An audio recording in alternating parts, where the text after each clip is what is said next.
Shalom Bapak Ibu yang diberkati oleh Tuhan, senang bisa berjumpa kembali dalam anugerah Tuhan. Dan hari ini mari kita akan bersama-sama merenungkan firman Tuhan. Tema yang akan saya sampaikan adalah pelayanan melalui harta. Mari kita akan membaca Lukas pasal yang ke-8 ayat pertama sampai ayat yang ketiga. Demikianlah bunyi kebenaran firman Tuhan.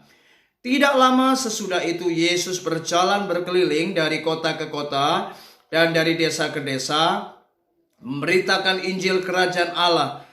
Ke-12 muridnya bersama-sama dengan dia, dan juga beberapa orang perempuan yang telah disembuhkan dari roh-roh jahat atau berbagai penyakit, yaitu Maria yang disebut Magdalena, yang telah dibebaskan dari 7 roh jahat, Yohana istri Kusa bendahara Herodes, Susana, dan banyak perempuan lain. Perempuan-perempuan ini melayani rombongan itu dengan kekayaan mereka. Saudara, menarik sekali pembacaan firman Tuhan di hari ini. Bagaimana di dalam pelayanan Tuhan Yesus bersama dengan para muridnya, ketika Yesus memberitakan Injil Kerajaan Allah dari kota ke kota, dari desa ke desa, rupanya Yesus itu pada waktu ia memberitakan Injil, ia singgah dari tempat yang satu ke tempat yang lain. Ia memberitakan Injil dari desa yang satu ke desa yang lain. Luar biasa. Dan ternyata di dalam pelayanan itu tidak hanya para murid yang menyertai Yesus. Ada beberapa wanita yang dikatakan telah disembuhkan dari berbagai penyakit, bahkan dilepaskan dari kuasa roh jahat. Dan salah satunya itu bernama Maria yang disebut Magdalena, yang telah dibebaskan dari 7 roh jahat. Bahkan ada beberapa wanita lain, dan mereka ini luar biasa, saudara. Mereka membantu pelayanan Yesus dengan kekayaan mereka. Saudara, berbicara tentang pelayanan. Pelayanan ini membutuhkan apa yang namanya dukungan, saudara. Jika Anda memang hari ini memiliki apa yang namanya skill atau kemampuan, mari dukunglah pelayanan lewat skill Anda. Jika Anda memang memiliki apa yang namanya tenaga, kekuatan, mari Anda bisa juga mendukung pelayanan lewat apa yang Anda bisa lakukan dengan tenagamu, dengan kekuatanmu. Engkau bisa mengambil bagian di dalam pelayanan. Namun ada satu hal yang juga luar biasa, bagaimana kita bisa membantu pelayanan lewat apa yang namanya harta kita. Saudara, Tuhan sebenarnya sangat senang jika ada orang-orang yang mau terlibat di dalam pelayanan. Karena ketika kita terlibat mengambil bagian di dalam pelayanan, maka sebenarnya kita ini adalah orang-orang yang mau mengambil bagian untuk menyukakan hati Tuhan. Jika hari ini Anda memang diberkati, Anda memang limpah dengan segala berkat Tuhan, harta yang Anda miliki, mari jangan pakai hartamu untuk kepentingan dirimu sendiri, hanya untuk menyenangkan atau memuaskan keinginan daging kita.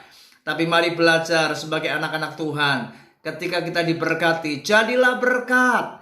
Mari ambil bagian dalam pelayanan lewat apa yang namanya harta yang kita miliki. Kita dapat menabur di berbagai tempat di mana Tuhan minta atau suruh kita menabur. Misalnya Anda bisa membantu anak-anak panti asuhan, Anda bisa menabur berkat kepada panti-panti asuhan, panti-panti jompo. Bahkan Anda bisa melayani lewat cara apa saja. Misalnya membagi makan siang gratis untuk Tuhan.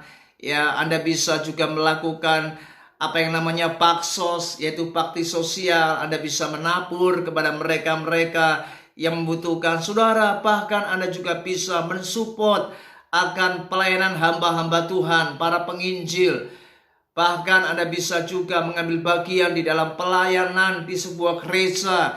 Anda mendukung, Anda membantu untuk pembangunan akan gereja Tuhan, baik itu di desa maupun di kota. Saudara, ini semua adalah perkara-perkara yang saya percaya Ini menyukakan hati Allah. Dengan kata lain, semua yang kita lakukan harus dengan ketulusan, dengan kemurnian, dan kita takut akan Tuhan. Percayalah, ketika kita mengambil bagian dalam pelayanan dan kita menabur harta kita untuk membantu hamba-hamba Tuhan, untuk mensupport pelayanan, maka kita tidak akan pernah kekurangan. Justru ketika engkau menabur, maka engkau pasti akan menuai. Jika engkau memikirkan pekerjaan Tuhan, maka Tuhan pasti akan memikirkan kehidupan saudara. Kiranya renungan ini tetap memberikan kita semangat yang terus menyala-nyala untuk melayani Tuhan. Mari pakai harta kita untuk melayani, supaya nama Tuhan dipermuliakan. Dan percayalah, Allah kita tidak pernah berhutang. Orang-orang yang setia, orang-orang yang baik, orang-orang yang menabur, pasti akan jauh lebih diberkati oleh Tuhan. Bukan masalah ukuran uangnya atau berapa nominalnya, tetapi Tuhan mencari orang-orang yang punya hati untuk mengambil bagian di dalam pelayanan. Bahkan ketika kau memberi dan menabur lewat kekayaanmu, mari jaga hatimu. Dan ketika kau hatimu benar, hatimu murni, hatimu rela, dan hatimu benar-benar ada di dalam keadaan yang bersih, di mana hatimu tidak ada motivasi yang lain, maka itu yang akan dikenan dan pasti Anda akan diberkati oleh Tuhan. Tuhan Yesus memberkati. Mari tetap semangat melayani Tuhan lewat apa yang kita miliki, bahkan lewat harta yang ada pada hidup kita. Tuhan Yesus memberkati. Shalom.